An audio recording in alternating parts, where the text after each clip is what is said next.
Hello. Hey, Ronald. How you guys doing? Good. That's good. Hey, Ronald. Hey, Steve. Hey, John. Hello. Hey, fellers. How's it going? Well, it's going well. Even better now that we're here for a new episode of Movie Schmovie. Oh, yeah. We called an audible and got together tonight for a kind of a special recap, discuss how do we feel about the Academy Awards, which just aired last night at a crisp 3 hours and 20 minutes and change, I think. So they kind of got in under the radar from prior years. Prior. Try to join some words there. Yeah, it's weird when 3.5 hours is brisk for a show, Yeah. but this was a strangely streamlined show, and I think right out of the gate you can say that no host thing really panned out as far as I'm concerned. Oh, yeah. Kind of agree, yeah. Yeah, what started off as a very controversial, very strange situation kind of turned into a beautiful one, and it gave a lot of time for a lot of voices that may not have been heard if there were a host. So yeah. I kind of like that. It also kind of put more emphasis, I thought, on the odd pairings of people that come out and present an award. Oh, yeah. Like Henry, I was watching it with my 11-year-old son, and I couldn't quite explain to him why it was funny that Helen Mirren and Jason Momoa were presenting an award together. Yeah. But no, it made those little moments more important because you weren't being kind of guided through the show by this person who really does at some point become just another person standing there telling you what you're about to see. And right. it outside of the opening section of the show, I don't know that you really feel the need for a host. And this year they kind of proved that. Yeah, I mean, it's interesting to think about because for something that kind of came about from kind of a mishandling or just a bad situation with, finding the right host this year and hosts that didn't end up, panning out or, the word was that a lot of people just didn't want to do it after the Kevin Hart thing. And even before then, I don't know that was ever the first choice, but I mean, it was kind of widely speculated that there were feelers out to a lot of other personalities that they had targeted that just didn't want to do it. And, it could end up being a blessing for them if they kind of double down on this idea and try it again next year, or I don't know if they'll revert back to having a host, but it does kind of afford them the opportunity to do some other things with the show and maybe try even more things next year, a little more well thought out and discuss things before they announce them maybe. But, the musical number to open the show, whether you liked Queen or Bohemian Rhapsody or whatever, it was different. And I mean, it was okay. I didn't think it was anything special, but it was okay. And it was a welcome to the Oscars. And it was really not a conversation on anything that would insult someone or that somebody would say was or was not funny. It was just this is music. This is one of the most celebrated films of the year. And, this is the band that it's basically not based on, but, one of the key figure is a part of. And I don't know, it was interesting. The more I thought about it today, when we were talking about getting together tonight, it was it could be one of those moments where 10 years from now, if they decide we don't need a host every year unless there's a very clear option or someone that is just the absolute right choice. Yeah. Maybe it's something that they don't need. And I mean, it's weird though, because I felt that way, and then as soon as Tina Fey and Amy Poehler and Maya Rudolph came up there, I'm just that kind of energy is what I think a lot of the hosts that they've had have been missing. But that's not. But I mean, the thing that is pretty realistic though is that's probably not sustainable across 3 hours. So maybe it is best that they just do these great pairings, or kind of every third one is really good, and you have a great duo that has a nice line or has a nice chemistry, and that kind of keeps it going, as opposed to a host that maybe comes out strong and by the end of the night, like you said, John, just basically becomes a middleman between introducing you to the people that are going to introduce you to the nominees for an award. Mm-hmm. So I don't know. It's a very lean approach. Well, hasn't it always been this weird thing anyway of being a job that seems like a great honor, but also kind of a thankless job? Really does. I mean, for some of the reasons that we just discussed, but Yeah. there's always so much nitpicking and criticizing after the show. Absolutely. I mean, I've seen Yeah. people that I don't particularly like get out there and bust their ass to try to put on a good show, and it's not really the host's fault that the Oscars is not really set up to be this great viewing experience most of the time. And I think that is something that kind of, so the host almost gets blamed for that year's show being bloated interrupted or having weird moments and awkward speeches and cutoffs of people that you want to hear talk. Yeah. All these problems, and the host kind of becomes the mascot for that. Yeah. So yeah, the fact that nobody really wanted to take the job, I do find that kind of interesting. Right. Like you said, the Tina Fey, Amy Poehler, Maya Rudolph grouping at the front. It did make me wonder, though. Oh well, could we have just gotten them? Yeah. How do you feel about all that, Ronald? Would you take the job? You're a comedian. They usually like to go with a comedian. Well, I mean, to counter the whole thing about against Tina Fey, Maya Rudolph, and Amy Poehler hosting is one of the years of the Mark Twain Awards, the comedy awards, where they celebrate a comedian for the year. Tina Fey and Amy Poehler hosted one year, and that's about 3 hours, and they killed it. And I think the argument is always against, people don't want to say this sort of thing, but there's some sexism when it comes to the perception of women being funny for long periods of time, or being funny in general. Yeah, and I think what's starting to be proven is they killed that. I mean, that segment that they had was the funniest part. It was genuinely funny. I didn't feel like I was like laughing out of pity. They were hilarious, and they're just funny people. And I think the whole qualifier of women, funny women comedians, funny qualifier of putting female or woman ahead of those things needs to stop. People are just funny, and I think that they could take on the job. They've proven time and time again in the things that they've appeared in that they can carry something. So I don't know. I would never host it, but I could see them doing really well. And I think that they have something that a lot of comedy duos don't have. And adding Maya Rudolph would be incredible because she can sing her ass off. No, she can. Ronald, look, I got two things I want to say. One is, should we start deleting some of your old tweets just to get ahead of this? Man, I did a cleanse last year, man. I didn't write anything that crazy, but I'm seeing what's happening to people. Did you hear about what they're doing with Twitter? The like edit thing, like you could comment on a tweet you put now. They're trying to do that.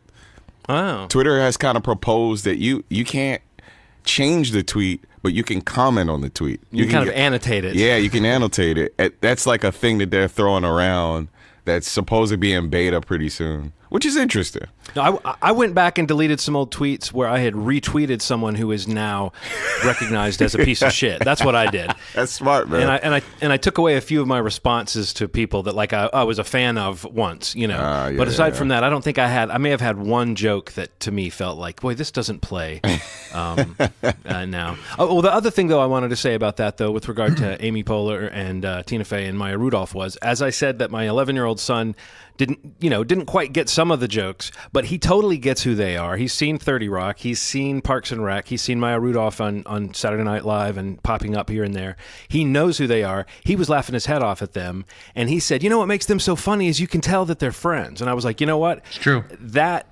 Again, as what you were saying, Ronald, about maybe that might be the future of this type of broadcast, is like, let's get the people who actually are the funniest and the smartest. I mean, I guess that's what they typically try to do, but try to get them in to just be funny and just set the tone for the night, and not necessarily have to then turn into these blank people who just are telling you what the big voiceover can tell you now, which is who's about to step up to the podium. Right. So yeah, in that way, I think it was a more enjoyable show, and I do remember feeling really energized by that particular bit and thinking, wow, this is going to be a fun show. And even the We Are the Champions performance, that's not really my bag, that type of big spectacle. And I guess I've heard that song so many times it's hard for me to have an emotional response to it. But I was thinking, everyone kind of likes Adam Lambert and everyone kind of likes this song. And it was kind of dorky watching all the Hollywood people getting into that song. But it felt very positive. Yeah. And I think that was something that I wasn't sure they could conjure up with everything we'd heard about this broadcast, if they could actually make it feel like a night you would want to be there for. And I think ultimately they did create that feel. Definitely, man. Definitely. Did you guys have any particular favorite moments that you caught throughout the night? I think early on I really loved seeing Regina King win, and then Chris Evans kind of like help her up the stairs. It was just like a really nice moment.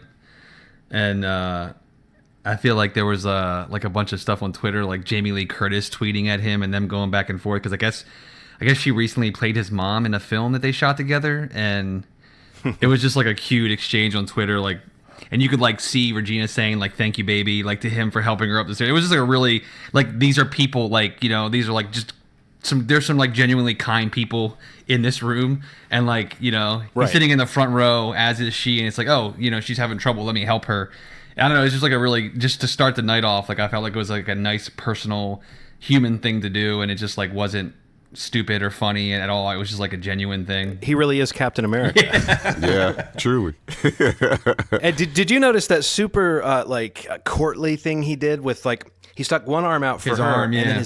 But then his other arm, he brought in his kind of coat and Yeah. kind of held it against his chest. I mean, I don't know. He looked like some old world gentleman, and I love seeing that. But that's exactly the kind of thing I'm talking about. That's part of that tone. It felt like there was a lot of goodwill amongst the people in this room, and right down to the fact that you can tell when someone's displeased. There were definitely some reactions later in the show that you could tell. Like Spike Lee was not pretending to be happy for Green Book. No way. Yeah. I don't even think Samuel L. Jackson seemed that. Wasn't he the one that announced that award? Or am I wrong? He did. Yeah, he did. He did. What is that? Original screenplay. Yeah. So it was original screenplay and adapted screenplay, and he did both of those, right? Yeah, him and Brie Larson did. They did Black Klansman first, and it was like excitement, and then it was like Sam Jackson had to read Green Book as a winner right afterwards. It was strange to see that Spike Lee has just as much trouble reading his own writing as I do. Oh yeah, sometimes. Yeah, I felt the same. Do you know the context of why it was so weird for him to read? Trevor Noah took a picture of Spike Lee writing his speech before he went on. He was like in a corner writing down the speech on some paper, and Trevor Noah took a picture of him. He's like hunched over writing his speech. I think he just kind of rushed it, which is super funny. I was just glad that he won, and I can't believe he's not won before, right? 5 nominations and first win? That's crazy. He's never won. It is insane to me. But no better person to announce him. That was a great highlight. I also thought Olivia Colman's speech was just great. She was so charming and funny, and she seemed like she really was taken aback, but it also felt like a good comedian who was almost doing a bit because of her little asides and stuff were just so funny. That was a big moment. Like seeing her win and seeing Regina King win, those were both actresses that I've seen in things, and I've appreciated their presence over the years, and so it was cool to see people like that win. On top of some of the other great performances that were nominated that didn't win. I think I like all the actors that won. When I look at that row of people, I think those are all people that I'm really happy to see get a recognition. I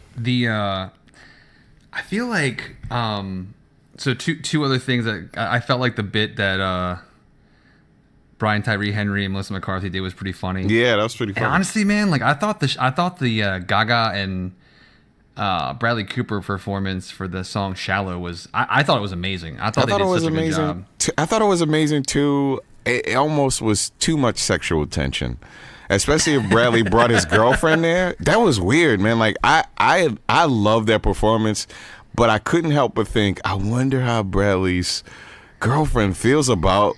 What are they going to be saying later? Like, what's the conversation like later tonight? Yeah, they almost made love on stage. Genuinely, when they were done performing, like we were all watching it, and like I honestly was like, "Holy shit, are they about to kiss?" Yes. And I was like, it was so strong, and like their chemistry is amazing. I've heard people all day saying that, like these two people want to fuck, right? I mean, that's what we think when we see those two together. Right. It's like this is an unfakeable level of lust, but maybe they're both just that good at the performative aspect of what they're doing. I don't know, man. I do think that he got kind of a raw deal, even though I know we're not gonna feel sorry for Bradley Cooper. But I think it was you, Steve, that pointed out that this was a movie that really seemed like a front runner and a shoe-in back when it came out, and it sort of like it sort of dropped and disappeared, and it made me think about how things sometimes. Somehow just officially the word on them is that, oh, that wasn't as good as we thought, or oh, that was a disappointment, or it just gets forgotten. Sometimes things that are really great get a middle finger. I don't know why. It felt like there was something about this movie that people weren't in a hurry to support. I don't know if you noticed that. I definitely, yeah. I mean, I think it's like for that specific case, it's like I almost feel like it peaked too early because like. Through early mid-November, like that was the movie everyone was still talking about. Like it's going to win every award. It's going to be like, the next Titanic kind of thing where it could hit every category or most of the categories. And I think it was a case of like it peaking a little too early and some movies coming in after it and really kind of sustaining a little more, like specifically Green Book and, you know, Bohemian Rhapsody and even Roma. But like, I think it's like weird. I've been reading a lot about this today on some of these think pieces from last night's ceremony. It's like there's a lot of conversation about like how Bradley Cooper just did not like what is I don't know the word, like go with the flow of this whole awards campaigning stuff. Like there was either like a Vanity Fair variety piece that came out like a month or so ago. It was a profile on him where like it didn't paint him in a very good light in terms of like the attention of everything that he'd done for the film and getting it made and like the Gaga thing and how, you know, how much the movie changed over the years and you know, what it ultimately became. But I haven't really gone through and found all that stuff. And like I'm looking at some videos and some interviews and some, you know, publicity stuff that he had done.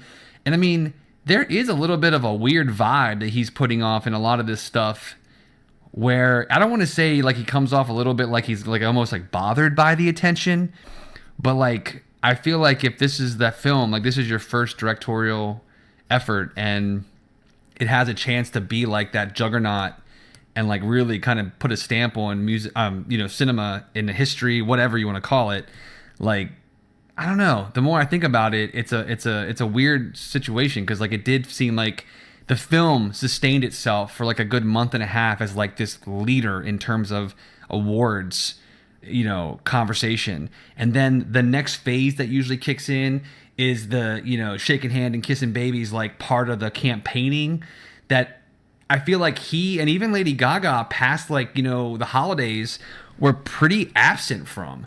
I mean, outside of like her having all the jokes about the 99 out of 100 thing that she said over and over again. And like, oh my God, it's just like the campaign for that whole film just seemed to kind of, I don't know, just like not exist. And then you look at other films that just like, they were just hitting all the right notes and, you know, I don't know. It's just weird. Like I actually do feel for Bradley Cooper a little bit because I feel like it's a pretty amazing thing. And, you know, it's cliche to say, but like, you know, when you look at these nominees and like talk about films that I feel like people will remember and be talking about 10 years from now, like none of those films, I don't see people talking about, I mean, this is my opinion, obviously, but like, I don't think that Green Book is going to be a film like that. I think movies like Black Panther and A Star is Born and, you know, even Bohemian Rhapsody, like if I, you know, regardless of how I feel about that movie, I think those are movies that are going to be like a decade from now, people are going to talk about those films still.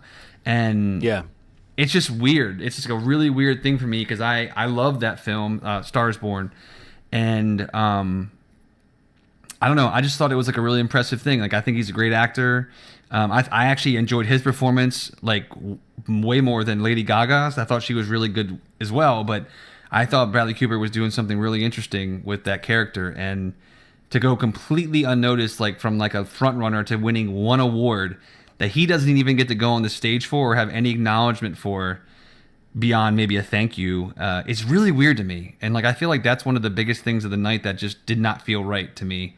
And I'm just a guy from Baltimore that has no voice in this at all, but it just seems so weird that so many people were talking about A Star is Born and like that's all that happened for it. Do you think he's bashful or stuck up, Ronald? Bradley Cooper doesn't strike me as a stuck up guy, man. I agree. What I'm starting to understand from, especially as this campaigning stuff happened, there was a narrative that was kind of created around Bohemian Rhapsody that I was not comfortable with, that I didn't realize was kind of sneaking up on me as the award show went by. It felt like there was a lot of praising throughout this thing, indicating that this was going to win something big.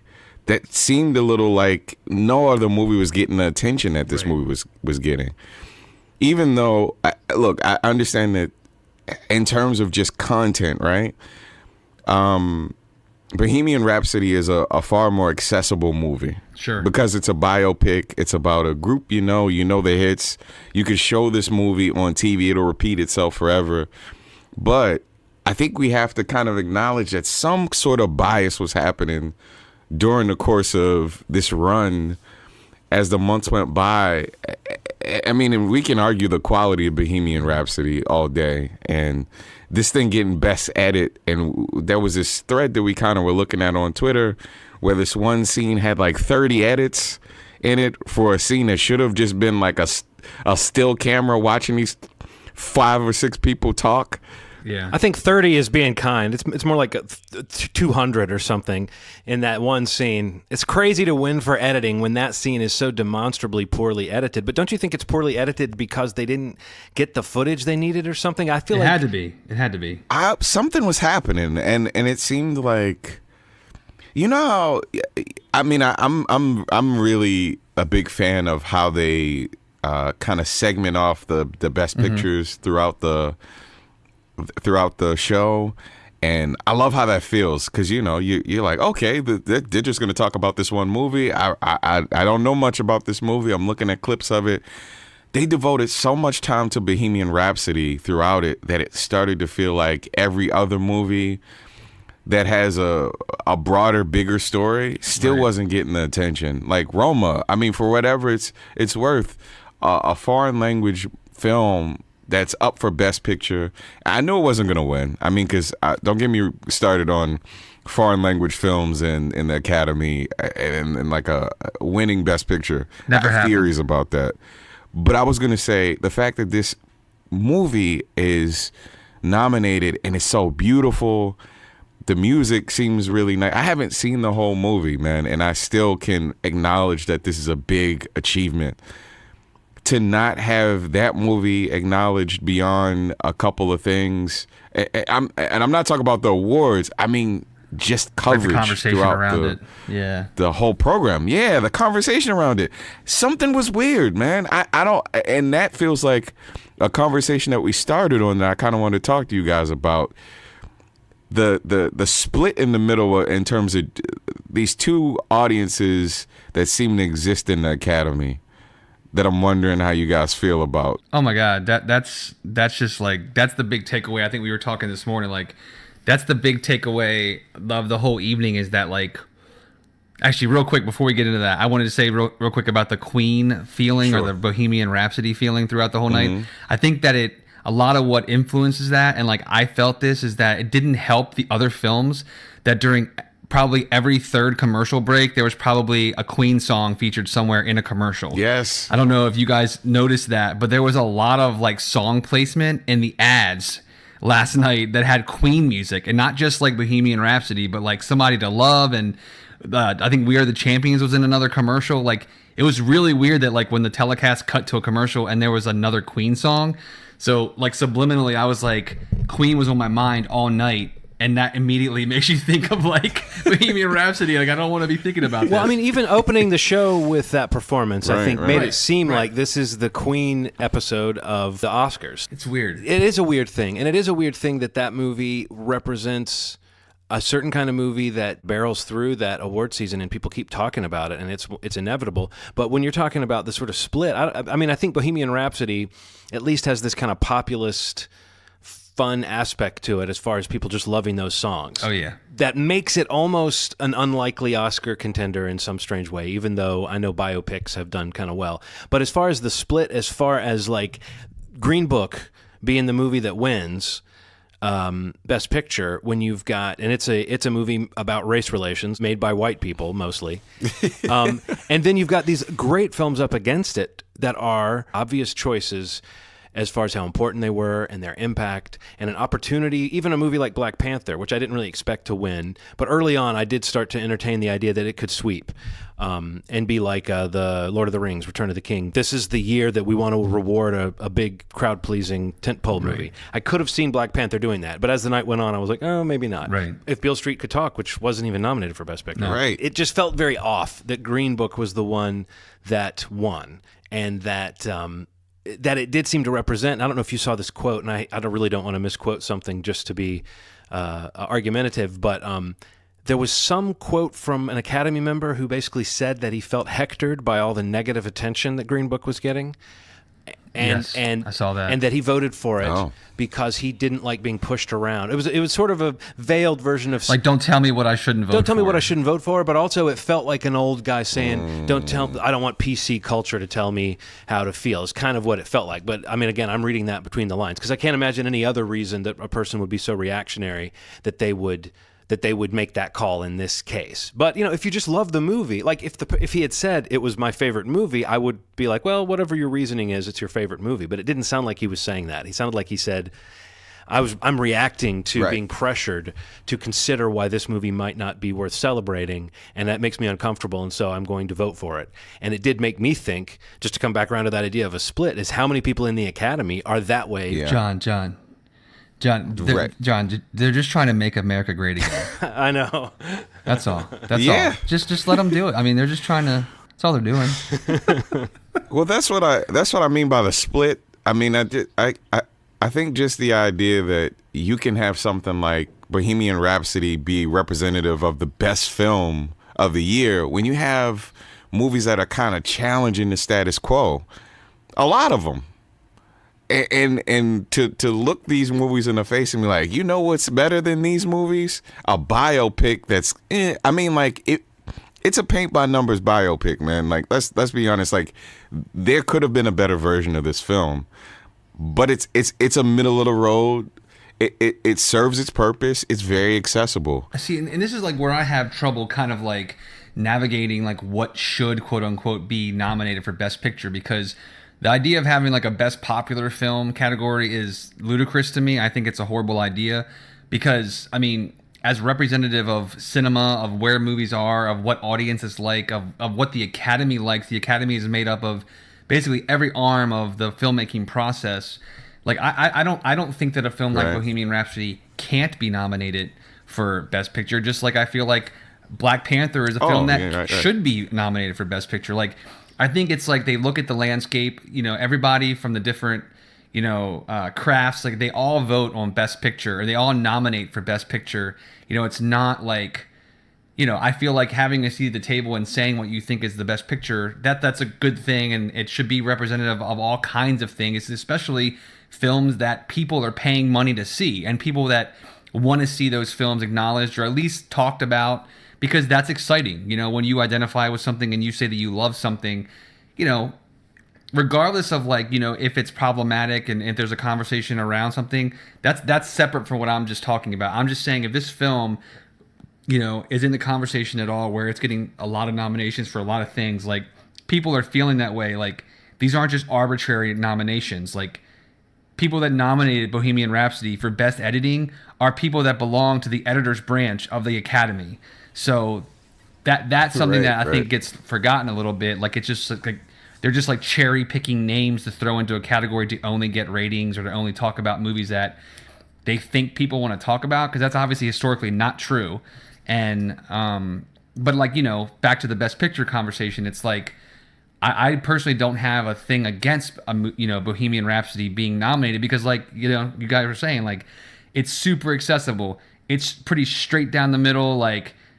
Like you said, paint by numbers, however you want to call it. Like, it's very accessible biopic that came out around the holidays that people love the music that's featured in it. And like, and the central character is kind of like an icon. So it's like, that all seems to make sense. And the movie wasn't horrible.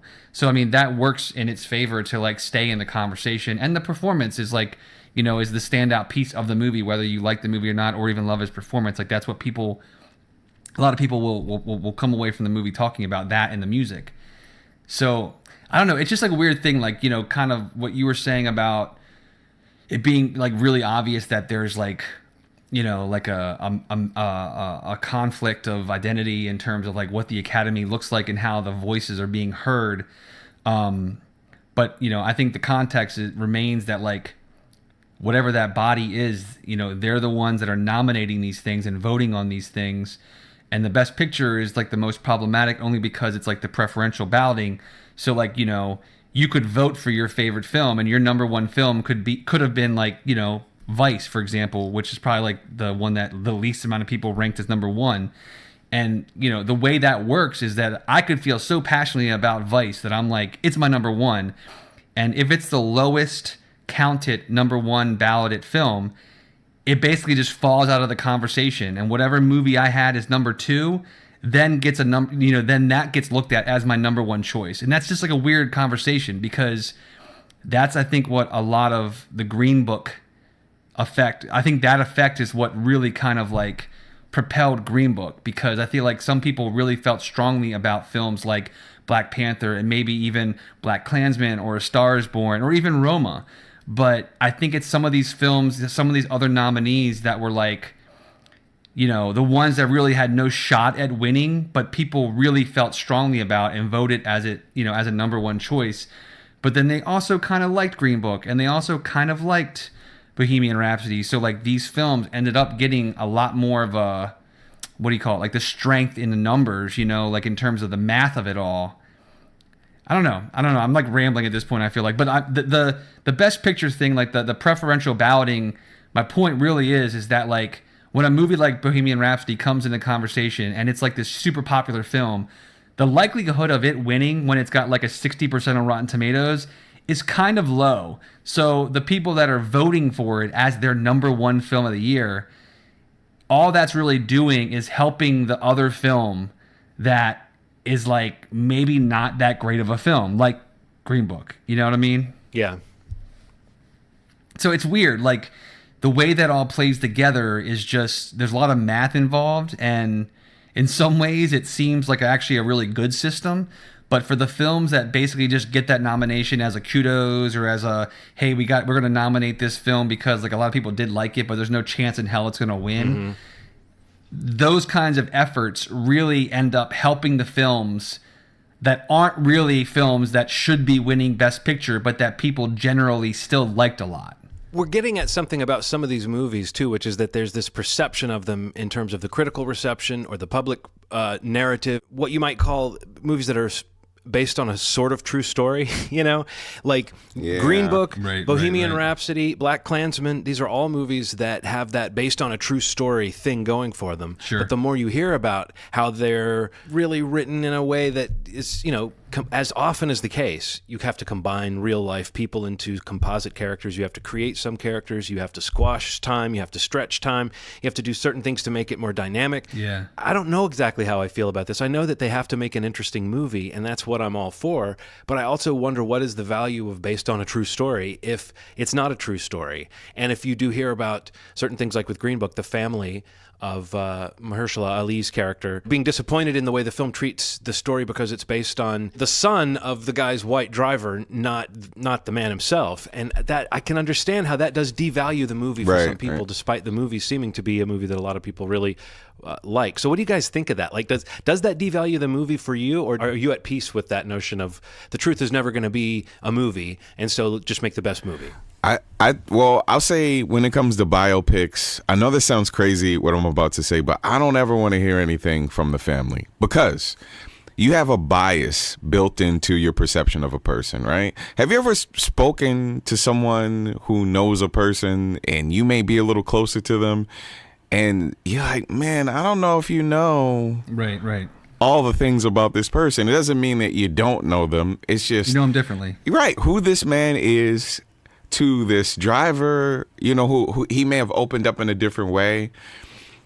He may have seen things in his sexual life that maybe his family didn't see, or this man didn't want to reveal. So I don't ever want to hear the family's perception of that thing. That's not who I want to hear from. Not when it comes to that sort of thing, because the bias is just built in. You just don't know. Now, in terms of historical accuracy, literal, like, this happened here, I was very interested in the argument that Boots Riley made when he basically put out this dissertation about Spike Lee's the accuracy of Black Klansman and things actually not happening historically, like just in the order that was presented in this movie, which was interesting, and the accuracy of it, which is interesting. I'm okay with that stuff being challenged, but I also have an idea that like cinema is not necessarily all supposed to be accurate. It's a composite. It's fluffed up a little bit. Yeah. I'm all right with that a little bit. So I take those articles in with a grain of salt. I really am interested in the accuracy of it, but I also understand that to make something work, there are some liberties that people take. But do you have to take those liberties and make a good movie? I don't know. Right. I don't think so. I kind of pretty much agree with everything you're saying. I feel like when it comes to it, I think as a whole, if you've shown effort, that you've done your due diligence in trying to represent it to the best ability that, you have access to, or your source, or whatever it is that, the story that you're planning to tell, like as long as that kind of like effort has been shown, I feel like that's a really important thing that gets glossed over a little bit. Like if there was no communication with Don Shirley's family, or like they weren't involved at all in talking about this, like I'm not saying that they need to be the authority on what this movie is saying, but I feel like I feel like there should be conversations about what your intentions are when you're going to tell a story about a real life person, with whatever story you're telling, in that person's life. Like it's a snapshot of an experience at a time in that person's life, and that's really what that story is. Like about Green Book, or with Bohemian Rhapsody, like how it's like a Cliff's Notes version of, basically like a jukebox hero Cliff's Notes version of Freddie Mercury's life. That's arguable if that's the biopic that people really wanted to see, and I mean it seems like it was, because it was a huge hit. But in general, like I pretty much accept the fact that it's never going to be fully accurate, because in most cases, the two sides of the story on the screen are never going to, usually not going to be available to be told together in a room at the same time, so that we can try to be as objective and try to be as fair and accurate to what happened from both parties, from both sides of the story. I just don't see that as realistic in life, and in time, and in life and death. Like it's just not a real thing. Like if I came across a story that if I was a filmmaker and I was like, this story has to be told, I feel like it's your responsibility to do your best to try to fully encapsulate what this story has to say about the person, about the time, about the the country, whatever your story is. There's a general like due diligence, I think, that sometimes just doesn't seem like it happened, or that it's happening, or that is problematic. I mean, I agree with Ronald. Like if it's based on a true story, based on true events, I go in assuming that this is not exactly how it happened, because I don't believe personally that like you're ever going to truly get a full representation from all sides of what went down. Because like Ronald said, like, when a family gets involved, the way they knew a person is completely different than, maybe a person that they had a couple month relationship with, or whatever it might be. And that is a real thing. But let's be clear, though. Green Book is written by the son of the Viggo Mortensen character, so it does have family involved in burnishing the story. So, I mean, I know what you guys are saying, but I'm just saying that, like, it's still somebody's point of view. I actually don't have that strong of an opinion one way or the other, because it seems to me I always base it on the movie. I love a lot of movies that are supposedly true, and I know that's not how it really happened. And I think the thing I do, and you just said it, Steve, I just go, well, I know this isn't true. This is a movie. Right. It's exactly right. Do you think the average moviegoer makes that same assumption, or do you think people are not curious enough to dig around about what the truth? I don't think so. So the movie kind of becomes the truth after a little while, if it's a popular movie, right? So there's a conversation of like who has the access to tell this story. So that's problematic in one way, because this is a white guy who has access, and it's co-written and directed by another white guy who has plenty of access in Hollywood. So the story that was to be told by Don Shirley and his family or his descendants, that road to making it happen surely would not be as easy for them as like, Nick Vallelonga or Peter Farrelly. So that's one conversation. But I'm just saying the film that's being made, whatever that route was taken to get to it, I just say, my opinion is, I assume that it's not going to be fully accurate because that other half is not involved, like you just said and like I just clarified. But I would like to assume that there has been due diligence in at least trying to discuss things with that other side, even if they're not the ones making this film. You know, like that there has been a conversation about what your intentions are. You know, even if we don't agree on some things, like I feel like you need to be forthcoming or at least make an effort to like try to best represent it from the pieces of information that you don't have or that you understand could have been taken a different way by a different person. That's what I mean. Yeah, I definitely get that. But it's never gonna be perfect, honestly. Like I feel like, you know, anybody could just pick any random biopic or based on a true story, and there will always be something that is like inaccurate or, you know, and it's immediately proven because there are people that dissect it like that. But you know, like you just said, John, I feel like a mass audience, if they identify with the film and the film's embraced and is successful and, you know, it becomes a memorable film, like I don't feel like most people are doing that. I mean, they're coming away saying, man, that was like super entertaining and I love that story and like it made me feel good, you know, or like it shows that we should just love one another, you know, for who we are, not what we are, what we look like. But it's like, that's what they're walking out of the theater talking about. They're not walking out of the theater saying, well, I wonder how Don Shirley's family feels about this. Like most people, I don't believe are doing that. There's tons of great movies that take a tiny kernel of truth and spin it into some kind of cinematic gold. Yeah. And I think that's fine. I think that's something that movies do really well. Yeah. Puts me in mind of that line from the man who shot Liberty Valance, when the legend becomes fact, print the legend. Yeah. That's kind of what biopics are. For sure. Were there any wins in particular that we didn't get to yet that stood out to you? I'm trying to think. I was really happy the Spider-Verse won. Oh yeah, for sure. Yeah. It was, you know, not Pixar, not Disney. I thought huge. that was like a great statement about that movie. And we had some back and forth about, and it's still unclear, I guess, if Spider-Man Into the Spider-Verse is going to outgross Solo. But as far as, even as someone who loves Solo, I love the vindication of Phil Lord and Chris Miller being kicked off of Solo and then winning an Oscar. That's insane, man.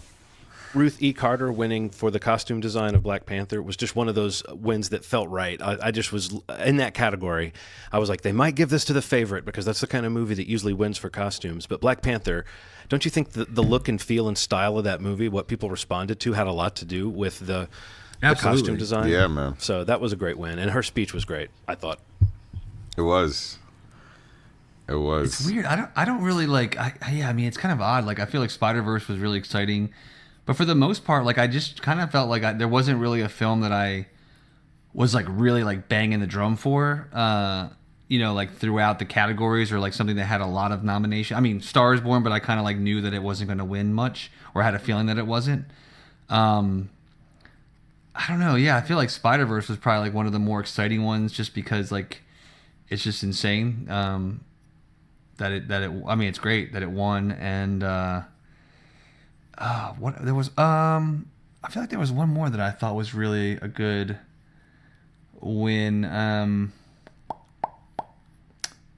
don't know. Oh, I liked the best director. Having seen Guillermo present and be able to give Alfonso the best director Academy Award was a really nice thing. Like, you know, two really good friends and like you could like the hug was really nice and like I think.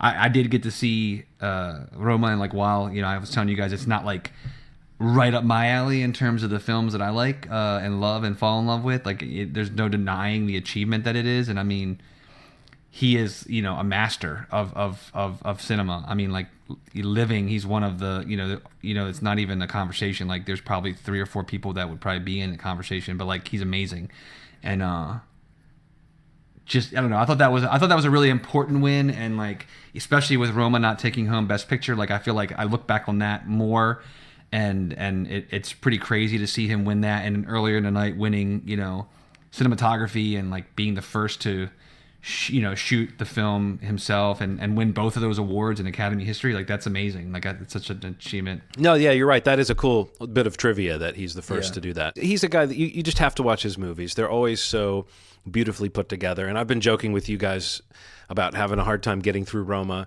But I just have had a hard time locking into certain things lately because of other options. Sure. I didn't get around to seeing Green Book either. If I'm going to watch Mahershala Ali develop a brotherly bond with a racist white dude, I want it to be Stephen Dorff. Because I was watching True Detective Season 3, and I thought Mahershala Ali, I mean, I don't know if he's better in Green Book than he was in this. But this performance is phenomenal in True Detective. Oh, no, I mean, it is. He's way better in True Detective. Oh God! But I mean, it's like next level. The way that show, I know. I mean, there are people that seem to be bothered by the stylistic tics of that show, and other people that seem to embrace them. And I do agree that the second season of True Detective was a mess in a lot of ways. It had some good things going for it, but it didn't really come together and have that pull that the first season did. And I found the third season to have that hypnotic allure that the first season had. And in the end, I came out of it liking some of the characters and some of the moments. There's some beautiful character moments that can only happen if you're playing these relationships over this span of time. And I loved the way that it moved back and forth through the different eras. And I thought Mahershala Ali's look and performance and dress, everything, it was just, I mean, towards the end of it, you can't take your eyes off of him. He's always doing something interesting. And Stephen Dorff, who I've seen be good before, I was kind of blown away by what he was able to do too. I think that should have won Best Picture. There you go. That's the hot take from Movie Schmovie. True Detective for Best Picture. Yeah. Yeah, I don't know. Just to wrap it up, I mean, overall, I actually found the broadcast to be pretty good. I mean, I think, like Ronald said earlier, like kind of like parsing out like and how they kind of show the best pictures throughout the night was kind of cool, and kind of having like unexpected intros from some people like for the films, which some seem random, some seem kind of inspired. But, I felt like it moved pretty good. The big takeaway for me was just like that feeling of, we're in a period right now where like over the next 5 to 10 years, it's going to be a big change is coming to the Academy. It's just like in that awkward adolescent phase right now where it doesn't know what its identity looks like, and it's kind of going through growing pains and like experiencing all that. So it was weird to see that happen up and down throughout the night, but in years to come it should be interesting to see how much it shifts back towards like what the real pulse of people seeing movies are like today. What else? Anything else, guys? Are we good to go? I'm good. No, I think that's it for me.